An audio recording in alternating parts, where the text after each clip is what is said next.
কারিগরি শিক্ষা বোর্ড সংস্কার সহ ৬ দফা দাবিতে রাজধানীর তেজগাঁ ৭ রাস্তা অবরোধ করে বিক্ষোভ করছে শিক্ষার্থীরা। তাদের দাবি ২০২১ সালের বিতর্কিত নিয়োগ পাওয়া সব ক্রাফট ইনস্ট্রাক্টরদের কারিগরি অধিদপ্তর এবং সব প্রতিষ্ঠান থেকে দ্রুত স্থানান্তর করতে। একই সাথে ডিপ্লোমা ইঞ্জিনিয়ারিং কোর্স ৪ বছর মেয়াদী ও প্রতি সেমিস্টারের মেয়াদ ৬ মাস হতে হবে। দ্রুত সময়ের মধ্যে ৬ দফা দাবি পূরণ করতে হবে বলে জানান আন্দোলনকারীরা। দুপুর ১১টার পর থেকে সড়ক বন্ধ করে দেয়ায় মহানগরীর চারপাশে তীব্র যানজট সৃষ্টি হয়। অনেকটা স্থবির হয়ে পড়েছে যান চলাচল। দাবি পূরণ না হওয়া পর্যন্ত আন্দোলন চালিয়ে যাওয়ার ঘোষণা দিয়েছে আন্দোলনকারীরা। এই মুহূর্তে তেজগাঁও ৭ রাস্তা মোড়ে আছেন সহকর্মী মনির হোসেন। তবু সবশেষ জানতে চলে যাচ্ছি তার কাছে।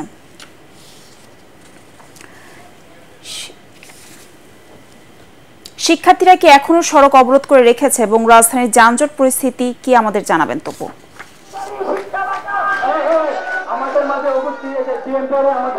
ধন্যবাদ। আপনাকে দেখতে পাচ্ছেন এই ৭ রাস্তার যে গুরুত্বপূর্ণ একটি মোড়, এই মোড়ে এখানে কারিগরি যারা শিক্ষার্থী যারা রয়েছেন তারা এখানে অবস্থান করছেন দুপুর ১২টার পর থেকে।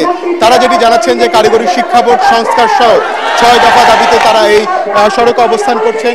এখানে যারা শিক্ষার্থী যারা রয়েছেন তারা তাদের ৬ দফা দাবি আমাদের গণমাধ্যম কর্মীদের সামনে তারা তুলে ধরেছেন।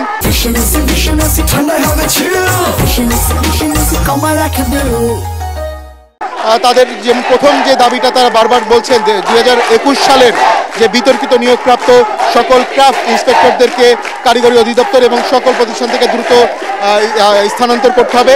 একই সাথে ডিপ্লোমা ইঞ্জিনিয়ারিং যে কোর্স ৪ বছর মেয়াদি নিশ্চিত করতে হবে এবং প্রতি সেমিস্টার পূর্ণ মেয়াদে অর্থাৎ ৬ মাস মেয়াদে করতে হবে, যেটি এখন বর্তমানে ৪ মাস মেয়াদে তারা হচ্ছে।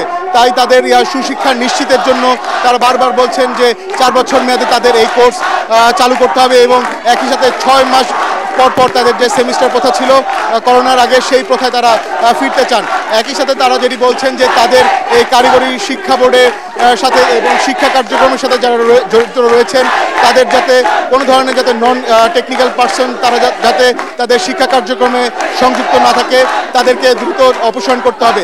এবং তারা যেটি বারবার বলছেন যে তাদের যে দাবি দাওয়াগুলো রয়েছে সেই দাবি দাওয়াগুলোর বিষয়ে কারিগরি শিক্ষা বোর্ডের মহাপরিচালক সহ চেয়ারম্যান বরাবর তারা বিগত সময় চিঠি দিয়েছেন, তবে এখন পর্যন্ত কোনো ধরনের আশ্বাস এবং সুরাহা না হওয়ার কারণে তারা আজ অনেকটা বাধ্য হয়েই তারা বলছেন এই ৭ রাস্তায় এখানে তারা অবস্থান করছেন এবং তারা আমাদেরকে জানিয়েছেন যে তাদের দাবি দ্রুত সময়ের মধ্যে বাস্তবায়ন করতে হবে। যদি তাদের দাবি বাস্তবায়ন না হয় তারা এই রাজধানীর এই ৭ রাস্তার মোড় তারা ছাড়বেন না এবং সড়কে তারা অবস্থান করবেন।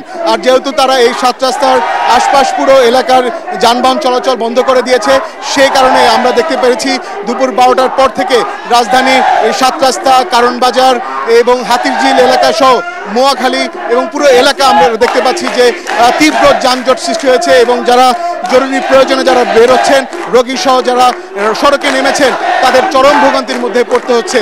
সেজন্য আমরা এখানে যারা আন্দোলনকারী যারা রয়েছেন তাদের সাথে আমরা কথা বলেছিলাম, তারা এই সড়ক ছেড়ে দিবেন কিনা।